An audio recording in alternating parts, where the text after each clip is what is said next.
Hello everyone, in this video we are going to talk about NAB Qantas Reward Signature Credit Card Review. Right, so if you don't know, the credit card is a premium credit card designed for the frequent travelers, particularly those who are part of the Qantas Frequent Flyer program. It offers a generous 1,20,000 Qantas point below bonus, that is 90,000 points after spending $3,000 within the first 60 days and another 30,000 points after keeping the card open for 12 months.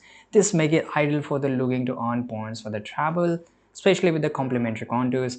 Frequent flyers membership included with the save you, that is $99, that is you can count as $100.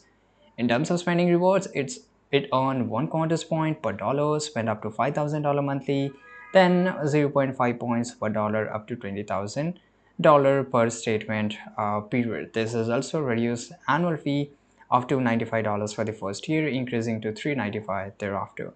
So overall, this card is well suited for the high spender who can take advantage, right, of the rewards and insurance benefits, but may not be ideal for who want a low-cost credit card. So this is it. I hope you found this information very useful. You can also read the pros and cons, the reviews and everything, the good and bad things about this premium card.